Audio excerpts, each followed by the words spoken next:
Dive. This is where we get into those vital nuggets of knowledge, the surprising facts that, well, genuinely make you well-informed. Today, we're plunging into an industry that's absolutely foundational to global health.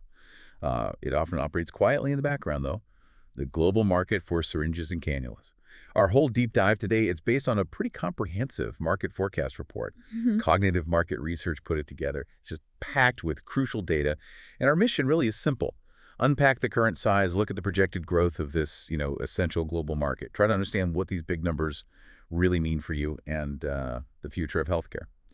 Okay, so let's unpack this. Starting with the big picture, what does the report tell us about the overall valuation, the trajectory of the global syringes and cannulas market? Well, what's truly fascinating here is just the sheer scale and the consistent growth.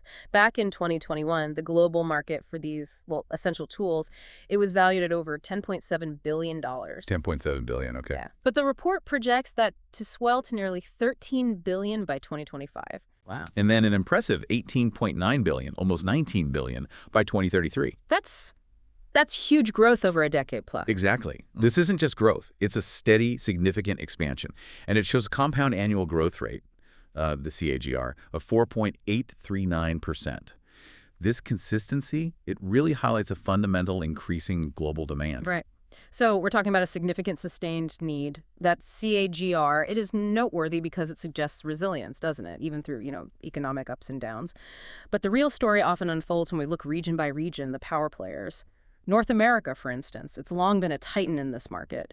What does the report show about its continued dominance? North America, yeah, it consistently leads the pack. Its market value for syringes and cannulas was over $4.1 billion in 2021. Okay. Projected to grow to almost $5 billion by 2025, and reaching nearly $7 billion by 2033. This robust growth, as the report points out, is largely due to factors like, an aging population needing more consistent care, high per capita healthcare spending, and continuous innovation in medical procedures. Okay, and digging into that a bit, is the U.S. still the main driving force within North America?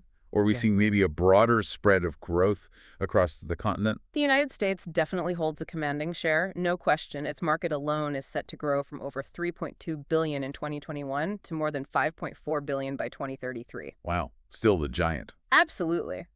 But it's not just the U.S.-Canada. Canada also shows strong growth. It's projected to nearly double its market to over $900 million by 2033. And Mexico isn't far behind, expected to reach over $600 million in the same time frame. Okay. So North America as a whole, it's an undeniable powerhouse. You've got consistent demand driven by mature and expanding healthcare infrastructure. That really solidifies North America's leading position then. Yeah. It makes me wonder, though, given that consistent demand, how did the dynamics shift when we look somewhere like Asia-Pacific, a region often known for rapid expansion? What's the story there? The Asia-Pacific region. It's truly the growth engine for this market, really demonstrating exceptionally strong expansion. Started at, $2.7 billion in 2021. It's forecasted to hit $3.4 billion by 2025, and then a substantial $5.3 billion by 2033. $5.3 billion. That's catching up fast. It really is. This remarkable growth trajectory, it reflects a confluence of factors. You've got rapidly expanding middle classes, increased government spending on healthcare, and a demographic shift towards higher rates of non-communicable diseases, things that need ongoing care. That's incredibly rapid growth indeed. Are there particular countries within APAC that are sort of spearheading this surge? And what might be the specific drivers there? Oh, absolutely. China leads the charge. Its market is expected to almost double from over $730 million in 2021 to nearly $1.5 billion by 2033. $1.5 billion just in China. Just in China, yeah. And India is another major player, projected to reach close to $900 million by 2033. That's up from over $400 million in 2021. Japan and South Korea also contribute significantly to this regional boom. The report attributes much of this to, a combination of things. Vast populations, improving healthcare access, and the increasing adoption of advanced medical practices, especially in those emerging economies within the region. Right. So we've covered the big players, North America leading the rapid growth in APAC. But this global picture, it wouldn't be complete without understanding Europe, another major established healthcare market. What insights does the report offer there? Europe represents another really substantial portion of the market. It was valued at over $2.1 billion back in 2021, Okay. set to increase to nearly $2.5 billion by 2025, and expected to reach almost $3.5 billion by 2033. So steady growth, maybe not as explosive as APAC, but still very significant. Exactly. It's a testament to those established healthcare systems and just consistent demand. And which European countries are leading that charge? Are there any standout trends within the continent? Germany consistently leads in Europe. It's projected to grow from nearly 400 million in 2021 to over 700 million by 2033. Solid growth for Germany. Yeah. The United Kingdom follows, its market expanding to over 550 million. France, Italy, Spain. They also contribute significant and growing numbers. The report highlights that Europe's growth, it's driven by its strong emphasis on quality healthcare, an aging population, and a high prevalence of chronic diseases that just require regular medical interventions. Makes sense. It's clear that while North America leads in overall size, Asia-Pacific is driving a lot of the growth, and Europe remains a consistent, strong market. What about the other crucial regions, though? South America, the Middle East, Africa, how do they fit into this global picture? Well, the report shows strong growth across these regions too, although, yeah, from a smaller base. South America's market, for instance, is projected to nearly double, from over 660 million in 2021 to over 1.2 billion by 2033. Doubling, okay. Yeah, and Brazil's leading that expansion. It reflects a growing healthcare sector and increasing access on the continent. Then you have the Middle East market, also on a notable upward trend, expected to grow from over 580 million in 2021 to more than 1 billion by 2033. Over a billion there, too.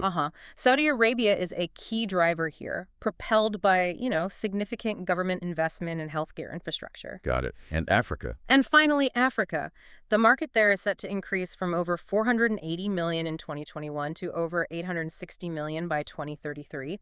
South Africa and Nigeria are highlighted as the continent's largest markets. It really underscores the expanding healthcare needs and what's, a rapidly developing region. What stands out to you, really, from this global overview, it's that these consistent growth trends, they aren't just about big numbers on a page. Right. This is about the steady, essential demand for fundamental medical tools all across the globe. And it's driven by distinct regional factors. Think population growth, expanding healthcare access, evolving medical practices like widespread vaccination campaigns or managing chronic conditions. It just underscores the universal and growing need for basic medical supplies everywhere. And there you have it. A true deep dive into the global syringes and cannulas market. What we've seen isn't just a healthy market. It's one that's experiencing significant, sustained growth across every major region. These aren't, flashy new technologies. They are fundamental instruments. And as the report reveals, they really underscore the core growth and evolution of healthcare worldwide. So for you, the learner, think about this. What does the continuous and robust growth in such a pervasive and fundamental medical market suggest about the future of global healthcare priorities? Are we seeing a shift towards more preventative care, maybe more widespread basic medical access? Or is it simply reflecting an ever-growing global population with increasing medical needs? This question goes beyond the numbers, doesn't it? Points to bigger shifts in how we care for ourselves and others on a planetary scale.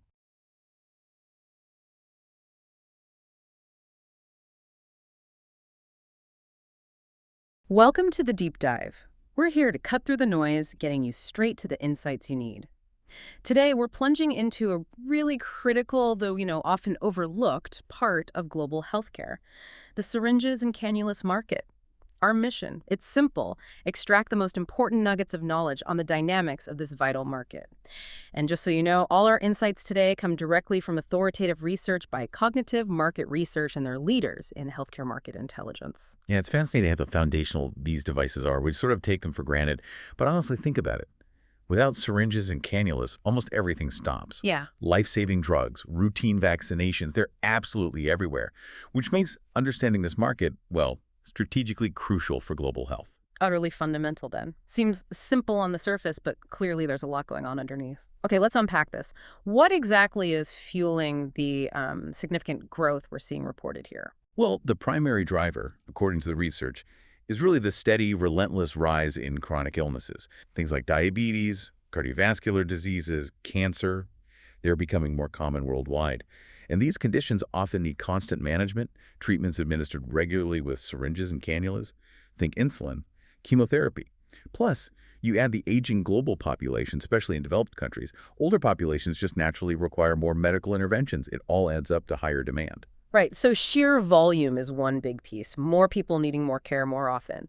But you mentioned tech earlier. It's not just about quantity, is it? How is the technology itself evolving and pushing the market forward? Exactly. That's the second major driver. Hmm. Progress in medical technology and product development. It's moving fast. We're seeing really interesting innovations, getting wider adoption, things like retractable needles, cannulas with antimicrobial coatings, safety-engineered syringes. These aren't just minor tweaks. They genuinely improve safety during procedures, make things more efficient for staff, and critically, reduce risks, especially needle stick injuries. That's a huge concern for healthcare workers, so reducing that risk is a massive deal. A game changer, really, for safety, for liability. Absolutely. And because of that, Yeah. hospitals and clinics are increasingly choosing these more advanced, safer systems. They're investing in them. Okay, that makes perfect sense. Now let's pull back again, thinking globally. What large-scale efforts are amplifying this demand even further? Well, the third crucial driver is definitely the scale of global vaccination efforts and public health programs. I mean, just think back to the COVID-19 pandemic. The demand for syringes was unprecedented, truly massive. But it's not just pandemics. There are ongoing programs for polio, HPV, hepatitis, seasonal flu. These require continuous, large-scale procurement by governments and international health organizations. So that drives volume, yes, but it also pushes innovation for devices suitable for mass campaigns. So it sounds like a market with some really strong tailwinds, rising health needs, tech improvements, global initiatives. But like any market, it can't be all positive growth, can it? There must be hurdles. What are some of the key restraints holding things back a bit? Yeah, definitely. A major restraint highlighted in the research is unfortunately the ongoing risk of infection and those needle stick injuries we mentioned. Even with better safety designs, if they're not used correctly or disposed of improperly, there's still a risk of transmitting bloodborne infections, HIV, hepatitis. For healthcare workers, it's a constant worry. And these risks lead to stricter regulations, especially in places that maybe lack thorough training programs or robust healthcare infrastructure. Sometimes it leads to sticking with older, cheaper, potentially less safe products. That makes sense. And beyond those immediate health risks, you've got millions, probably billions of these single-use plastic items being used. That must raise other concerns. You're right, it does. The second big restraint is environmental concerns and waste disposal. All these single-use syringes and cannulas create a huge amount of medical waste. It's a real challenge, especially for developing countries that might not have adequate facilities for safe disposal. It's this difficult balance. You need sterile, single-use items for safety, but that creates this mountain of plastic waste. And as sustainability becomes, a bigger global priority, there's more pressure on manufacturers to find greener alternatives. A real tension there. Okay, so we have health risks, environmental costs. Is there an economic barrier too, especially with those advanced safety features? Absolutely. That's the third restraint. The cost. Specifically, the high cost of the advanced syringe technologies. Those retractable needles, safety syringes, they offer much better protection, no doubt, but they do cost more. And for public health systems, smaller clinics, especially in emerging economies, that higher price can be prohibitive. So adoption rates for the best safety tech can remain lower in some areas purely because of budget constraints, which creates a kind of global disparity in safety standards. Okay, so we've got the drivers, the restraints, a complex picture. So pulling it all together, what does this mean for the future? What are the really key trends shaping where this market is headed? Well, one really significant trend is the shift towards prefilled syringes and self-administration devices. You see them increasingly used for vaccines, biologics, those complex drugs, and also for managing chronic conditions at home. The benefits are pretty clear. Better dosing accuracy, less risk of contamination, and just more convenience for the patient, especially for home healthcare. So it's part of that bigger move towards empowering patients and treating people outside of traditional clinics. Exactly. It's about decentralizing care, making it easier for patients to manage their own health where possible. It's like a quiet but fundamental shift. Interesting. And on the business side, how are companies adapting to meet this evolving demand, especially with the cost pressures we talked about? That leads to another key trend, a rise in what we call OEM original equipment manufacturer partnerships and more contract manufacturing. Basically, to meet the growing demand and manage costs, manufacturers are increasingly outsourcing parts of their production, often to specialized companies. You see a lot of this happening in the Asia-Pacific region where there are strong manufacturing bases. It allows the main companies to, focus more on the R&D, the innovation, quality control, getting products distributed globally rather than doing everything themselves. It's strategic. Makes sense. Focus on core strengths. Now, with all this new tech, outsourcing, global scale, quality, and safety must be under an intense spotlight, right? Oh, absolutely critical, more than ever, really. And that's the third key trend. Increasingly strict regulatory standards and this intense focus on quality compliance. Things like ISO certifications, FDA approval in the US, CE marks in Europe. These benchmarks are pushing manufacturers hard.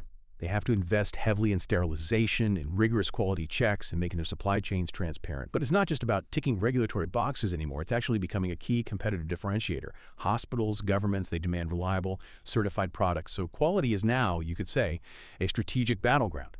It's really changing how companies operate and compete. Wow, a seismic shift, as the research puts it. Okay, that brings us towards the end of this deep dive into the syringes and cannulas market. We've explored the key drivers, chronic disease, tech advances, global health programs. We've looked at the restraints, infection risks, waste, cost, and the future trends, pre-filled devices, outsourcing, and that intense focus on quality, all sourced from cognitive market research. What really stands out is how these seemingly simple items connect to huge global issues. Health, technology, environment, economics. They're not just tools, they're, as you said, strategic linchpins. Absolutely. And that leaves us with something for you, the listener, to really mull over. Given all these pressures, rising chronic diseases, massive global health campaigns, but also the economic and environmental constraints, what might be the next big leap? Could it be a technology, a policy shift? What could fundamentally reshape how we use or maybe even think about these essential, often overlooked devices, perhaps making them even less visible, but somehow even more impactful?